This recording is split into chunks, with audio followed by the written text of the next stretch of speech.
Hay crímenes absolutamente gratuitos. Por ejemplo, en la batalla contra los madianitas, después veremos más adelante cómo es interesante, dramáticamente interesante ese hecho.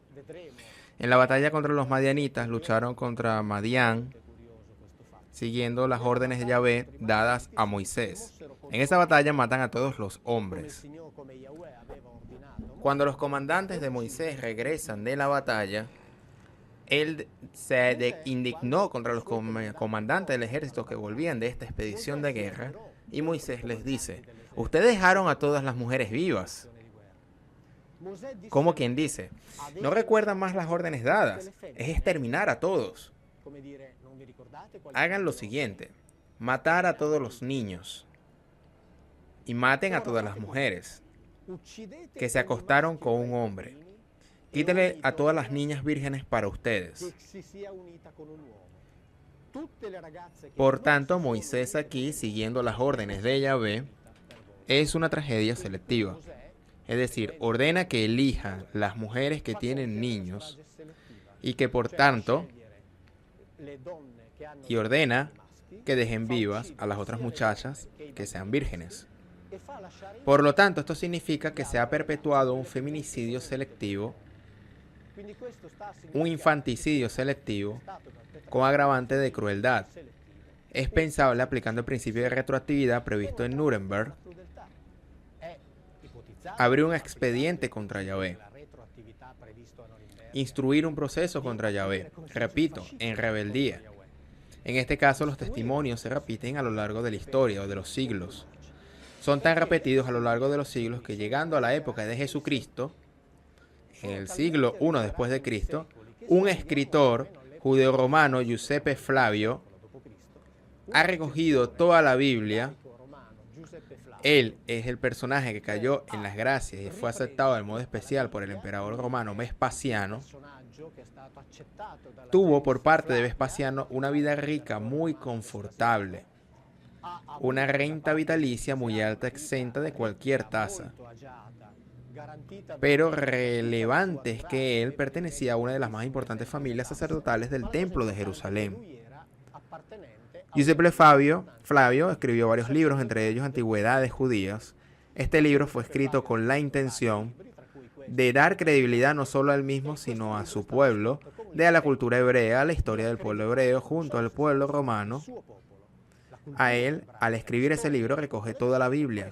Por lo tanto, nos encontramos muchos siglos después de los acontecimientos bíblicos, por lo tanto es una época de continuas repeticiones, de testimonios escritos en relación con lo que estoy hablando. Es decir, los crímenes contra la humanidad. Aquí se narra el exterminio de los amalecitas, y sobre eso citaré sucesivamente. De la misma forma como cité sobre los madianitas algunas cosas. Yahvé da órdenes a Saúl, el rey de Israel, para exterminar a los amalecitas. Te dice, te mando vengarse de los amalecitas con las armas, y cuando los vayas a vencer no dejes ninguno de ellos vivos. Es decir, aquí el orden es, después de la victoria, extermine a todos. Por lo tanto, no existe la necesidad de matar durante la batalla. Es decir, no termina ahí. Pero cuando haya vencido, extermínalos a todos. Es decir, después que los haya encarcelado, los matas a todos. Ignoren cualquier edad, empezando por las mujeres y los niños. Esta es la orden de Yahvé, contada por Giuseppe Flavio, familia sacerdotal de Jerusalén, por dar credibilidad a su pueblo junto a los romanos. El objetivo es cancelar el nombre de Amalek de la cara de la tierra. Es decir, genocidio, exterminio. Giuseppe Flavio cuenta más y dice que Saúl ha cumplido la tragedia de mujeres y niños y no consideró que cumplió un acto bárbaro y repugnante de la naturaleza humana, porque tenía el mando de Yahvé, a quien era peligroso desobedecer. Aquí también debo decir que el llamamiento al proceso de Nuremberg es inevitable. ¿Qué decía la jerarquía? Lo hicimos porque éramos militares. Teníamos que ejecutar las órdenes. Exactamente, así como el holocausto está escrito en la Biblia. Pero aquí sucede algo extraño. Saúl, y que con el exterminio, Sin embargo, el rey de los amalecitas fue ahorrado. ¿Y por qué fue ahorrado? Dice Giuseppe Flavio. Él, Saúl, aprisionó al rey enemigo Agag, que debido a su admirable belleza y extraordinaria estatura, fue juzgado digno de ser ahorrado, es decir, guardado. Es decir, Saúl ahorra al rey de los amalecitas porque era hermoso. ¿Y qué pasa? Sucede que Yahvé se enfurece. Se enfurece con Saúl. Obviamente Dios no era capaz de entender que Saúl, de prever que Saúl había ahorrado a ese rey, por lo tanto se enfurece. Pero no se enfurece porque mujeres y niños fueron asesinados. Pero se enfurece porque Agag, el rey de los amalecitas, fue ahorrado por ser hermoso. ¿Y qué hace? Él, Yahvé, habla con el profeta Samuel y le dice que se arrepiente de haber elegido a Saúl como rey. Se arrepiente. Dios se da cuenta que se equivocó. Es un Dios extraño ese, ¿no es verdad? Yo me equivoqué, dice. Saúl, por su parte, se arrepiente porque entiende que está pagando caro ese gesto. Pide perdón por el perdón no le es concedido. Y escucha lo que le dice Samuel, que habla en nombre de Yahvé. Yahvé se regocija con las personas buenas y justas, aquellas que cumplen su voluntad y ejecutan sus órdenes. Esto es, de acuerdo con este principio, las personas buenas y justas son aquellas que bajo las órdenes de Yahvé exterminan a las mujeres y a los niños. Este es el concepto de bueno y justo. Es un testimonio del siglo I después de Cristo. Por lo tanto, estos testimonios se repiten a lo largo de los tiempos. Se definen buenos y justos porque ejecuta órdenes de exterminio, es decir, de genocidio. Por lo demás, el extraño es que Yahvé se enfurece con Saúl porque ahorró a una persona simplemente porque era hermosa. Sin embargo, Yahvé olvida que él mismo lo hacía así. Si leemos el capítulo 21 de Levítico, donde Yahvé dice cuáles son los sacerdotes que pueden entrar a su casa para desempeñar las funciones, quien debía desempeñar en el interior de su vivienda, porque de eso se trataba. Yahvé le dice a Moisés, habla con Aarón, que era jefe de los sacerdotes para simplificar, y le diga, en el futuro, nadie de tu descendencia que tenga algún defecto podrá acercarse para traer a su Elohim ofertas de alimentos.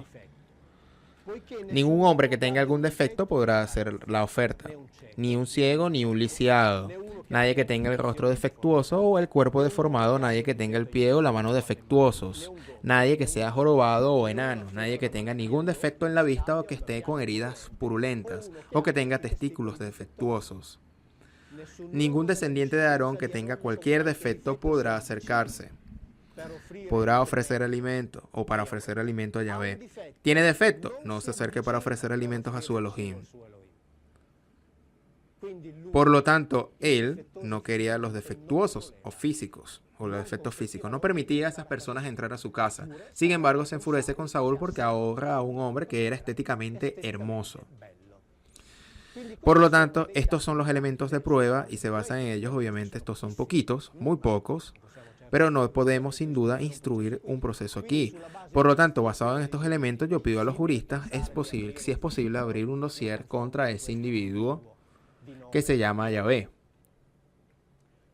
Tomando en consideración, como escriben esos juristas, que en relación del proceso de Nuremberg tiene otro paralelismo muy interesante, se dice que hubo un cierto momento en ese estudio jurídico y también histórico, que el clima cultural que se formó en Alemania era tal que además de los militares que seguían las órdenes, en el caso de que se trate de una cultura antisemita fuertemente solidificada, y miles de alemanes, personas comunes que no habían recibido ninguna orden, eligieron coger un fusil y ayudar a resolver el problema hebreo, entre comillas. Ahora bien, aquí es interesante porque en la Biblia, digamos, ese ambiente cultural se formó exactamente de la misma forma. Tanto es así que en determinado momento los componentes de la tribu de Dan Durante sus ataques militares, narra el capítulo 18 del libro de Josué, llegando a Lesem, una ciudad, encontraron a un pueblo pacífico que se sentía seguro. Es decir, vivían en paz, tenían la certeza de poder vivir tranquilamente. Pasaron al pueblo a fila de la espada y pusieron fuego en la ciudad, los quemaron. Por lo tanto, exactamente como dicen estos juristas, hablar de ese ambiente cultural generalizado en la época del nazismo, aquí también se habla, se sentía la voluntad, ya que las órdenes de Yahvé eran aquellas para atacar a un pueblo pacífico que se sentía seguro y exterminarlo. Por lo tanto, la pregunta ¿es posible, repito, abrir un expediente contra Yahvé en rebeldía, ya que sea en el caso, el que él sea Dios, o el caso que sea uno de los tantos de los Elohim, de los cuales todos los textos antiguos narran tener vida muy, muy larga y no tenemos noticias sobre su muerte? Por lo tanto, es posible abrir un expediente e instruir en un proceso en rebeldía contra él. Imagina por un momento que estás en una escena del crimen y usted es un policía. Para esa escena del crimen no hubo cámaras de seguridad, solamente hubo testigos. Hubo unos 5 o 7 testigos para esta escena del crimen. Sería un error si solamente tomamos a consideración el testimonio de un testigo, valga la redundancia. Sino que lo más sensato, el sentido común indica, preguntar a cada testigo qué fue lo que vio en la escena del crimen. Algunos te dirán una información más exacta del que hizo la fechoría. Otros te van a decir una información más inexacta.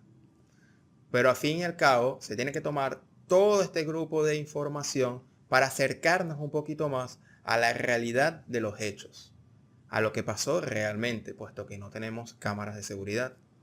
Esto mismo es lo que se pretende hacer en este canal con las múltiples informaciones que podemos recibir con respecto al tema de la espiritualidad. Sería un error solamente tomar como fuente primordial y como verdad absoluta una sola fuente de información. La idea es proporcionar cuantos más testigos posibles, cuantas más fuentes de información, cuantas más investigaciones haya de por medio, para que usted pueda, como el policía del ejemplo anterior, pueda seleccionar cuál le hace más sentido. ¿Cuál le hace más sentido a la hora de poner en práctica dicha enseñanza y validar que realmente eso funciona? Que no solamente se quede en una creencia ficticia o una creencia ciega solamente por creer, o por creer simplemente de que eso es la única verdad y no hay que mirar a otros lugares. Es por ello que aquí no solamente hemos compartido cosas de Mauro Viglino, también hemos compartido de César Silva, de Mario Sabán, de Antonio Piñero, de fuentes como Caballo de Troya, el libro Urantia, el Kibalión, entre otras múltiples fuentes, para que usted pueda tener un amplio margen de elección. Que no venga yo a decirle qué es lo que usted tiene que creer, o que no venga una religión y decir, no, nada más cree en esto que te estamos diciendo e ignora esto otro, porque si no, ya eres un desviado, ya estás en pos de los demonios o estás confundiendo a las demás personas. La idea es recuperar el criterio propio, la elección propia. Es por ello que te quiero compartir no solamente la parte literal de los asuntos bíblicos, sino también una parte más de reflexión personal, una reflexión más interna de cómo el texto nos puede afectar positivamente mediante la reflexión a nuestro diario vivir, a nuestras acciones. En esta oportunidad te voy a compartir a continuación una reflexión espiritual. Y quiero que me dejes en los comentarios qué tal te pareció. Esta reflexión no tiene nada que ver con un análisis tan estricto de la Biblia, sino simplemente una reflexión interior. Sin más nada que agregar, te dejo con la siguiente cita. Es que pelear en una fila o en una cola, comprarte una pistola, vivir a solas. ¿Y la felicidad qué? Gritarle a tu pareja, ignorar a tu vieja cuando te aconseja. ¿Y la felicidad qué? Quejas y más quejas. ¿Y la felicidad qué? Probar a tu familia, mirar con envidia y todo te fastidia. ¿Y la felicidad qué? Trabajar sin descansar, tener sexo y no amar, criticar. ¿Y la felicidad qué? Nunca dar los buenos días, vivir en la monotonía. ¿Y la felicidad qué? Recuerdo lo que dijo el amor de mi vida, el día en que su madre justamente perdió la suya. Dijo que nos preocupamos por tonterías que hacen que la felicidad se destruya. Es que se ha confundido en la felicidad con dinero en exceso, mientras la vida se escapa sin retroceso. Hoy no se pueden dar besos en lugares públicos, donde sí se puede hacer campaña a los políticos. Si lo estudiamos notamos que el amor es segundo plano, excepto el amor por lo que tengamos claro, como el carro y la casa y toda esa paja que no nos podemos llevar cuando durmamos en la caja. Todos necesitamos amor, todos necesitamos esperanza,